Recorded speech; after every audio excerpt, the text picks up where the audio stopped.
Mas já está aí. Tudo bem, Nilza? Boa noite. Boa noite, Sérgio. Tudo bom? Tudo bom, querida? Vendo um monte de corretores entrando aqui, Denise e Mira. Olha, pessoal da Tegra chegando, sejam todos bem-vindos. 10 graus em São Paulo, minha querida Nilza, e vamos conversar sobre resiliência. Aliás, acho que é um tema que o Brasil nos desafia todos os dias, né? Sem dúvida, sem dúvida. Então, olha, no popular, assim, a gente sempre diz que todo mundo precisa ser resiliente. E como que é essa história? Define um pouquinho para a gente que você é especialista no assunto aí. Então vamos lá, Sérgio. A primeira coisa é a compreensão sobre o termo resiliência. Normalmente, principalmente mercado corporativo, quando a gente fala de ser resiliente, vai muito na linha daquele de suportar tudo, dar conta de tudo, apanhar sorrindo, né? Se apanha sorrindo, tá lá. E essa metodologia, esse trabalho que eu falo, que é a resiliência científica, é o oposto disso, gente. Deleta, deleta, porque tudo que a gente ouviu no início, lá na primeira onda da resiliência, que foi na década de 60, eles realmente utilizaram uma definição que veio da física, que é a capacidade, a resiliência, a capacidade que alguns materiais possuem de voltar à forma original quando sofrem pressão. E eles voltam ao normal. E eles aplicaram para resiliência nesse sentido. Tanto, por isso que muita gente acha que ainda assim, bateu, levantou, passa por alguma coisa muito séria, mas estou em pé no dia seguinte, sorrindo, está tudo bem, já venci.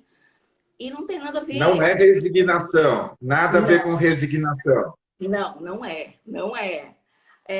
As pessoas também confundem muito com determinismo, com o determinismo com resiliência, é saber quando parar, inclusive. Aquela coisa é outra coisa.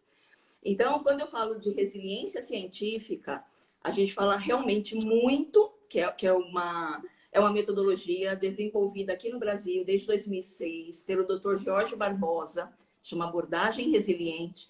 Tem como pressupostos aí a teoria cognitivo-comportamental, a psicologia positiva, então tem embasamento científico realmente.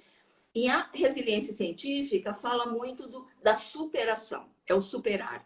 Mas tem uma definição também que eu gosto muito e é a que eu uso no trabalho, que é a capacidade de pensar e organizar estrategicamente as nossas próprias verdades. O que são nossas verdades? São as nossas crenças, nossas convicções. Então, se a gente é capaz de repensar e organizar de forma estratégica, a gente começa a ser resiliente em alguns momentos. Por quê? Porque Ó, eu vou pensar para agir.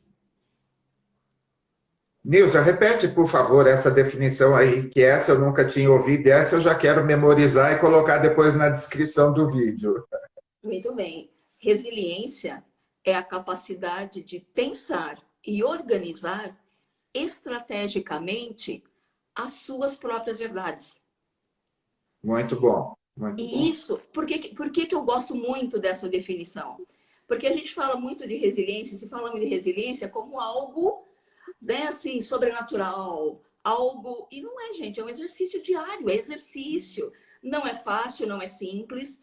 O que eu venho conversar com você hoje, Sérgio, e com todos vocês que estão aqui com a gente, eu proponho uma reflexão sobre. Porque, na verdade, é um mergulho na gente mesmo, desenvolver. Então, vamos começar do começo. Primeiro, a resiliência é muito tida no mercado, colocada, inclusive, pedindo profissionais resilientes como uma competência. Ela é muito mais que uma competência, ela é um atributo. Atributo é uma característica nossa, é algo nosso, humano.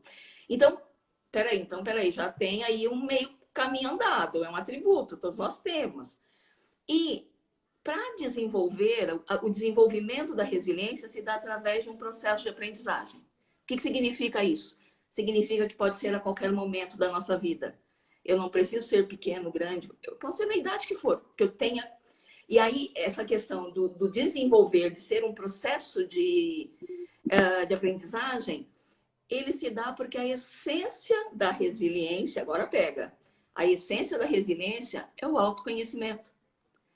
Então, não tem, eu tenho que olhar para mim, por isso que eu pensar de organizar as minhas verdades.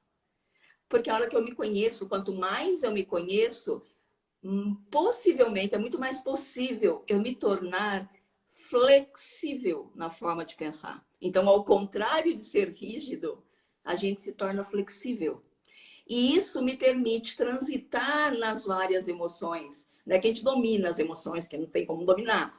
Mas você tem um trânsito muito melhor olhando para você e vendo o que é melhor para você. Então, a resiliência, na verdade, é esse pensar e falar, opa, finjo-me de morto ou ataco? E como que é esse caminho, Nilza, para a gente, o conhece-te a ti mesmo, vem desde a filosofia grega, e como que é isso da gente se autoconhecer? Então, eu convido a todos vocês a já fazer um exercício junto comigo. Eu falo que existe um ciclo virtuoso, que eu chamo de ciclo virtuoso, eu escrevi sobre isso, que é o autoconhecimento sob a ótica da resiliência. Então, como é que eu começo? Primeiro, é a percepção.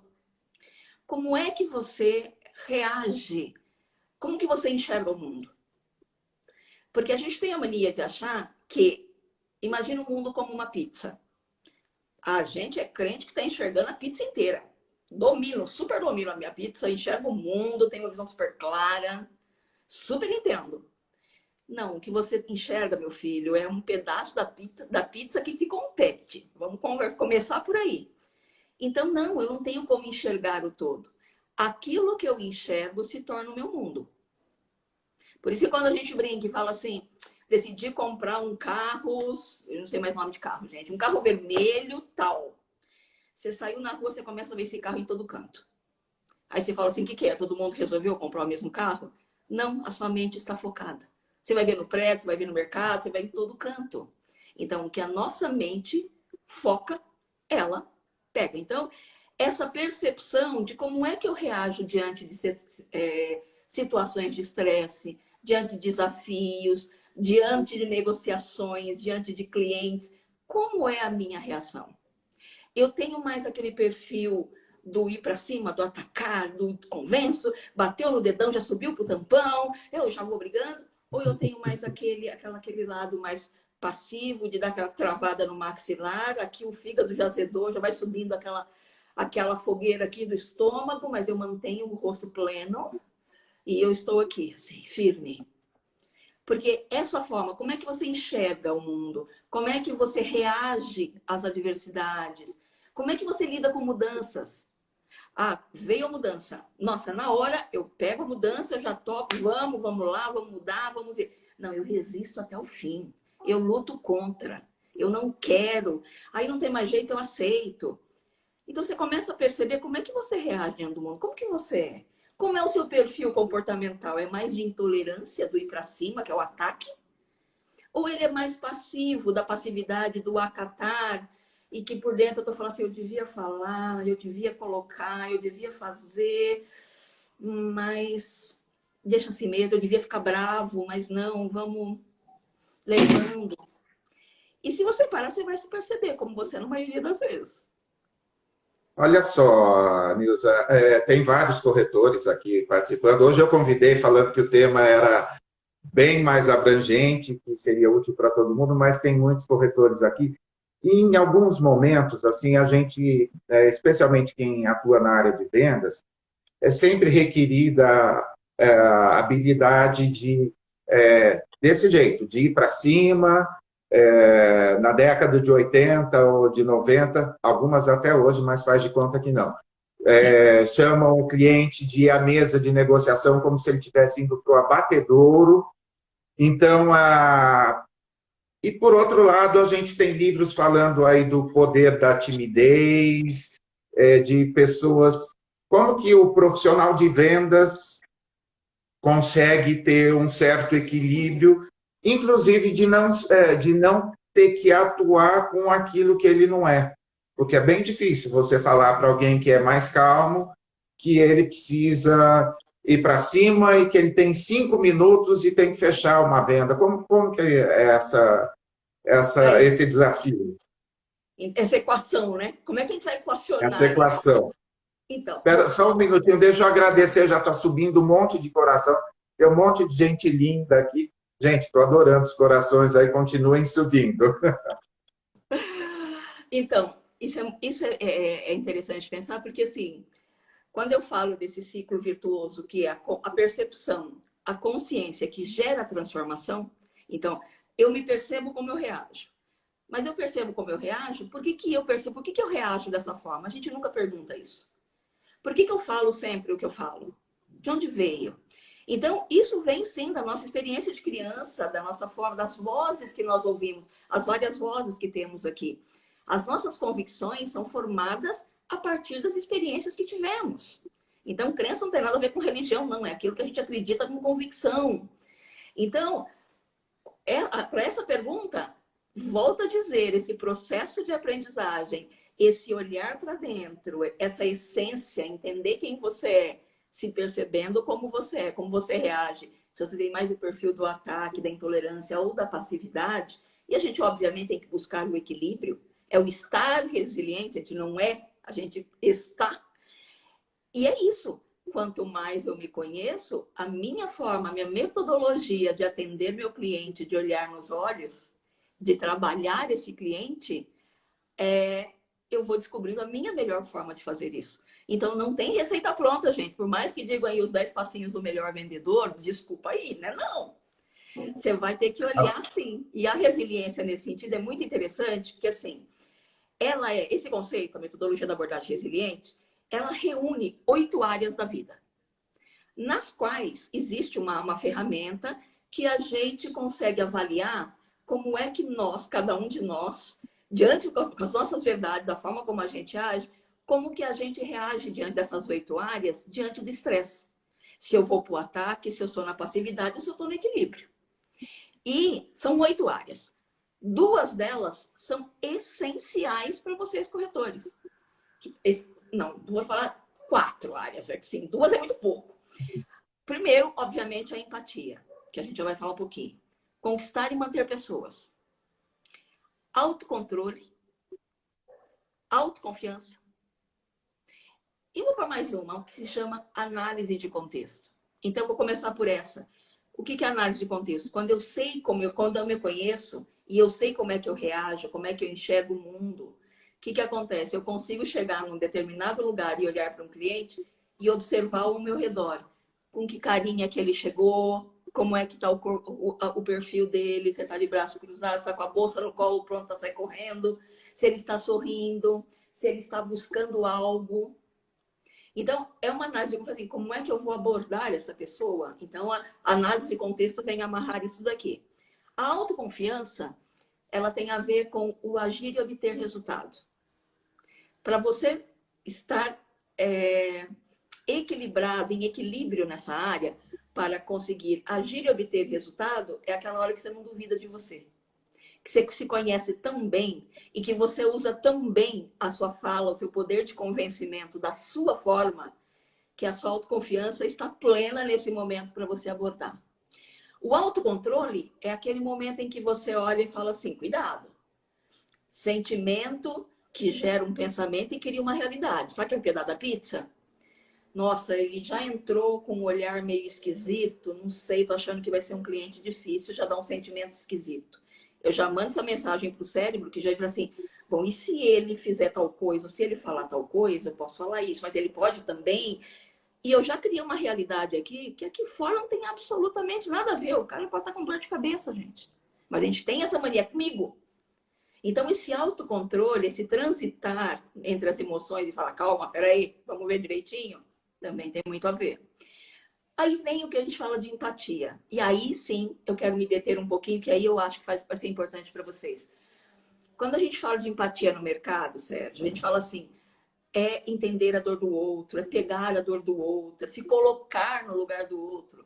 Muito bem, você pega, faz, se põe no lugar e faz o que com isso? Então, na resiliência, na verdade, voltamos para a nossa definição. Pensar e organizar estrategicamente as verdades, perceber como eu estou, me autoconhecer, meu processo de aprendizagem, exercício diário desse ciclo de me perceber, como é que eu estou reagindo, para poder ressignificar a forma como eu enxergo, como eu tenho consciência. E aí eu vou perceber que a empatia é eu perceber o outro como um todo. Se eu tenho que falar, se eu tenho que abraçar, se eu tenho que ficar quieto, se eu tenho que apenas estar presente. Porque eu não pego a dor do outro para mim. Eu estou bem para dar o suporte que o outro precisa, não importa no que seja. Então, quando eu junto aí a autoconfiança, eu sei que eu tenho algo bom para oferecer para essa pessoa, estou convicto disso, eu vou me comunicar com verdade. Isso também é empatia. O falar com Meu Deus. significado, o falar com verdade. Isso também é trabalhar resiliência, gente. Olha só, é sensacional você dizer isso. Ontem eu estava num treinamento e eu estava olhando um levantamento da ZAP sobre comportamento de compradores de imóveis. E eu, ontem, na pesquisa mais recente deles, do ano passado, 18% dos compradores passaram por mais de 11 corretores. 11. E aí eu perguntei pro grupo que eu estava conversando. Na verdade, nem conversando, eu classifico mais como provocando do que conversando, ou ministrando uma aula. Por que você passa por 11, 12, 15, 20 profissionais? Justamente pela falta de algumas dessas aptidões. Porque se no primeiro, no segundo, no terceiro, no quarto não deu certo, alguma falha deve ter acontecido. Não houve ou empatia, ou não houve essa leitura correta. E amei o que você falou da história aí de olhar nos olhos, antes olhar para dentro, para depois poder olhar nos olhos. Exato, nossa, método sensacional. Vou estudar bastante com você, porque já vai ser tema de mais uma provocação. Então, e Sérgio, o que é interessante? Porque eu falo assim, a empatia, ele é, né, a gente fala em 3 pontos. É escutativa. Nós temos uma dificuldade gigante de ouvir. E um dos problemas, olha, isso é importante para vocês. Você ouvir o cliente que está chegando é ouvir esse cliente sem ter o diálogo interno. Não é ele falando e eu já pensando que resposta que eu vou dar. Porque é assim que a gente conversa. Eu estou aqui já pensando que resposta que eu vou dar. Peraí, eu vou entrar aqui, eu vou falar. Ouça, escutativa é o estar presente. Eu estou presente para aquela pessoa. E uma outra coisa que eu falo é, não escute apenas com o ouvido. Escute com os olhos também. Porque quem é, como ele está, como ele se posiciona. Porque às vezes até uma postura mais arrogante, uma postura mais na defensiva, essa pessoa pode estar insegura. Ele pode ter uma necessidade não atendida e que a gente interpreta de uma outra forma, que a gente está tão focado na gente mesmo e não percebe o outro. E atropela. E voa no automático. É uma coisa que, assim, o autocontrole também trabalha muito isso, que é os nossos pensamentos automáticos, os nossos comportamentos automáticos. Por isso, volta lá. Pensar e organizar de forma estratégica. Então, para eu me comunicar com alguém, então, primeiro, escutativa. Segundo, falar com verdade e significado. Como é que eu elaboro esse discurso para essa pessoa? Para essa pessoa vai ser diferente daquela. Eu não sou um robô. E aí, aí vem o autocontrole e o autoconhecimento, e vem a autoconfiança de qual é o meu jeito de comunicar. Eu falo, tem uma frase muito boa que fala assim, de todas as palavras que você fala durante seu dia inteiro, quantas realmente são suas e quantas você pegou emprestado de alguém? Por quê? Porque a gente vai reproduzindo, a gente só reproduz. A gente não fala assim, mas peraí, eu penso isso mesmo? É isso que eu sinto? E aí, quando a gente vai para o autoconhecimento, vem muito aquela coisa do, não, peraí, né? Eu vou abrir a caixa de Pandora, vai que eu não gosto muito disso, então a gente mascara. E eu digo para vocês, não há lugar para desconforto onde habita a sua verdade. Se há desconforto, visite, jogue luz, ressignifique. Porque eu falo assim, gente, a gente faz planos, só que a gente joga um plano aqui e o nosso padrão comportamental vai para outro lado. Então, que comportamentos, que reações nós temos no dia a dia que me impedem de alcançar o que eu quero? Isso tem tudo a ver com a resiliência, esse parar para pensar. Então, esse pensar de forma estratégica, pensar de forma flexível, muitas vezes diante de um cliente que foi em 11 corretores, talvez seja simplesmente sentar e ouvi-lo. Não sei. O que será que ele busca que ele não encontrou no outro? Então, esse ciclo virtuoso, que é essa percepção da gente, como é que a gente pensa, como é que a gente reage, como é que a gente lê, como que a gente se entende, e depois passar para a consciência, quando eu falo dentro da empatia. Então, assim, é a escutativa, é o falar com verdade, mas é também um olhar para si, que eu chamo de autoempatia ou autocompaixão. Porque se eu tenho uma voz dentro de mim, assim, como é que você fala com você? Para e pensa de verdade. Se é daquele tipo que você é generoso e amoroso com você, ou é do tipo chicote, sou meu pior algoz, sou meu pior crítico. Putz, não deu certo de novo, falei errado. Nossa, como eu falo demais, ou como eu falo de menos. Ah, errei de novo. Como você se trata?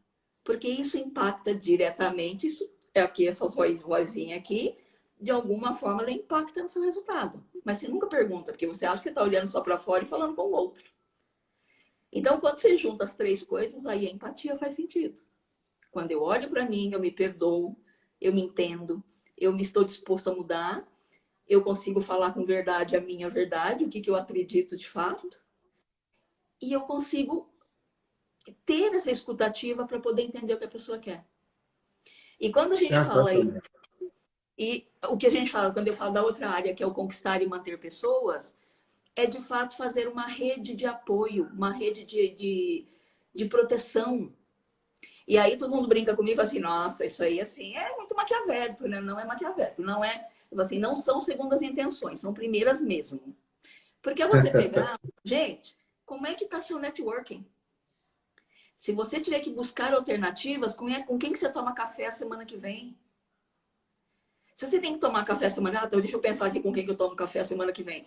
Ótimo. A questão não é com quem você toma, é de que forma você se relaciona com essa pessoa para ir tomar café com ela semana que vem. Mandou parabéns pelo Face? Falou um dia no WhatsApp? Curtiu no LinkedIn? Aí eu chamo para um café? Como é que fica isso? Como é que é essa relação? Então, esse trabalhar essa rede de proteção, e gente, não estou falando de família só não. É de olhar, eu brinco sempre assim, gente, do jeito que São Paulo está violento, você reagir a um assalto qualquer hora dessa aí, sei lá, né? Vou, viro a arma e mato o cara.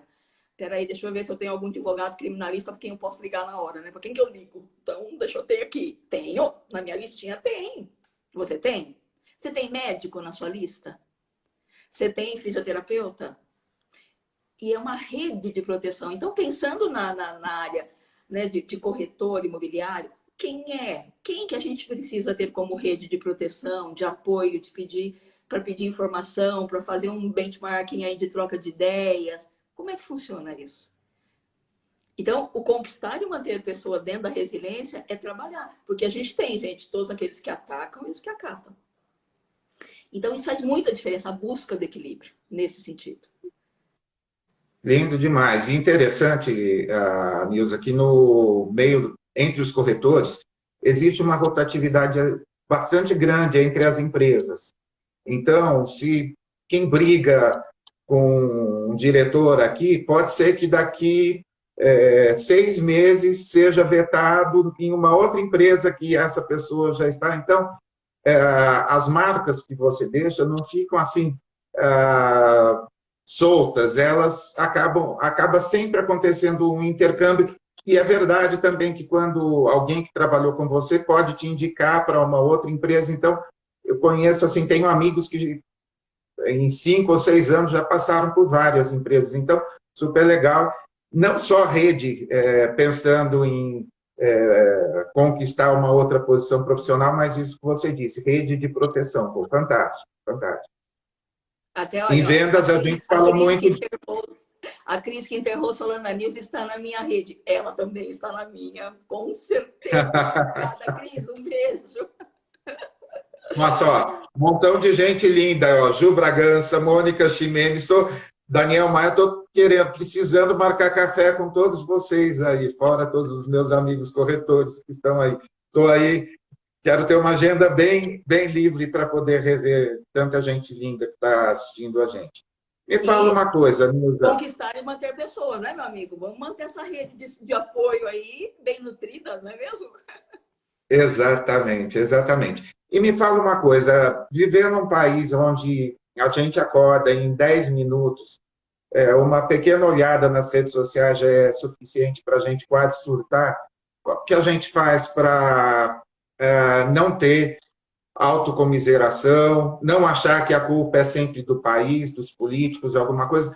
Como que a gente trabalha internamente para a gente resistir melhor? Não vou falar, não sei se a palavra é resiliência, mas assim, para a gente resistir a essa tempestade que, assim, diária que nos assola.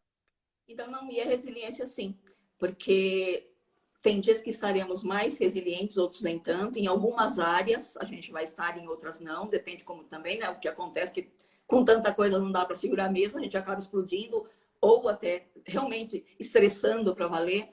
Mas uma coisa que é importante, Sérgio, é essa questão do autoconhecimento. E aí é uma outra coisa muito interessante, porque assim, a gente não fica triste ou bravo porque algo ruim aconteceu.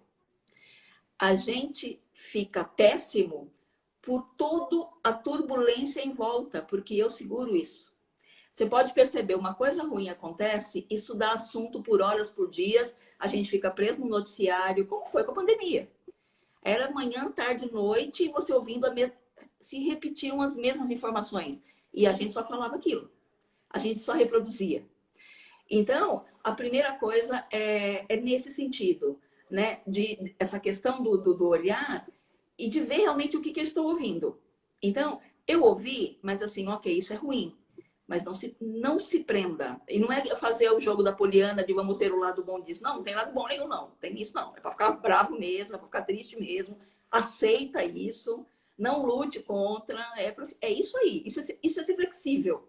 Então, não tem como não se incomodar, né? Não tem como não se envolver, não tem como não ficar mal por alguém ter morrido de frio. Não existe, gente.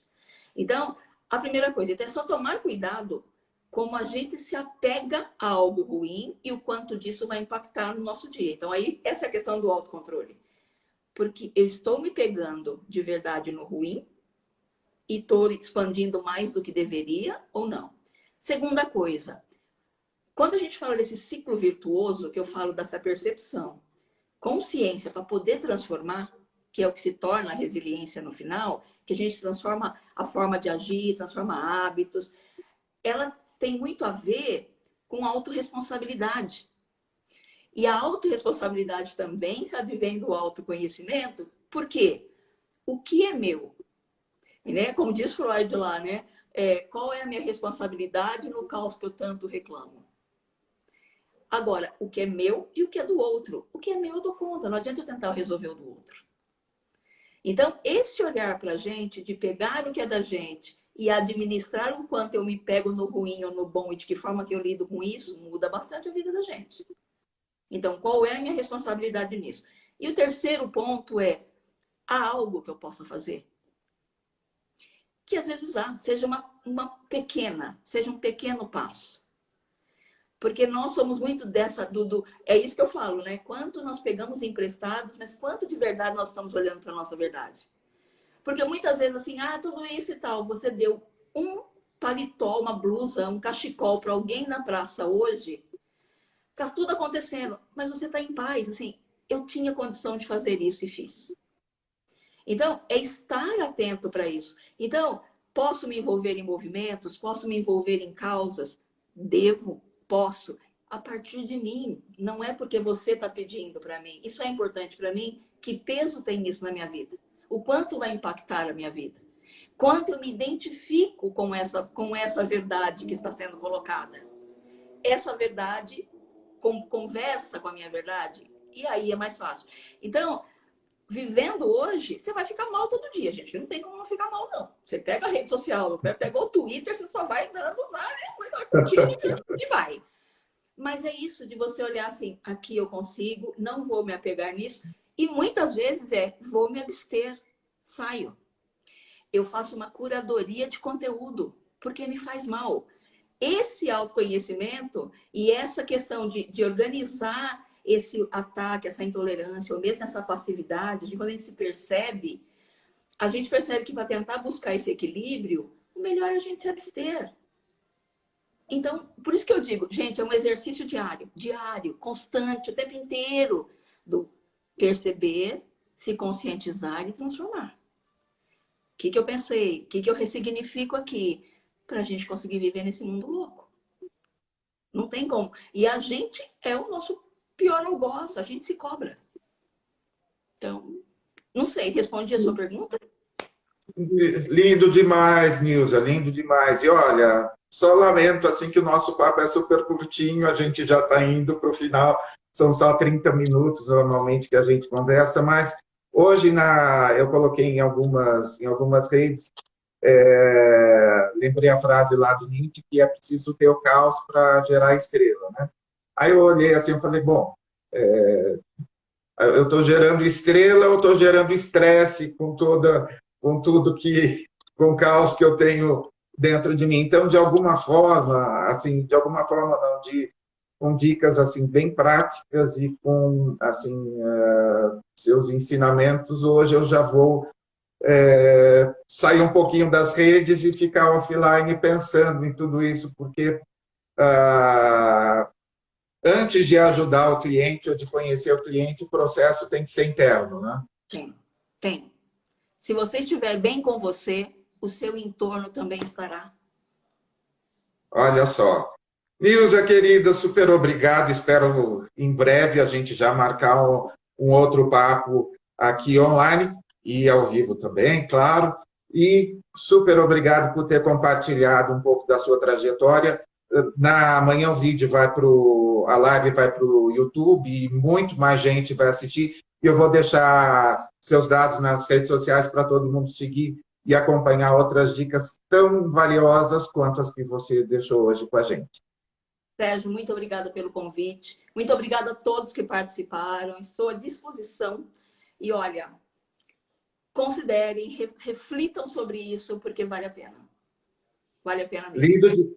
Lindo demais. Você que ficou com a gente, ó, amei todos os corações aí que vocês subiram e que mantenham o coração aquecido apesar dos 10 graus do lado de fora para quem está aqui em São Paulo. Beijo grande, a gente se vê na próxima quinta-feira, gente. Valeu. Tchau, Nilza. Tchau, Sérgio. Beijo.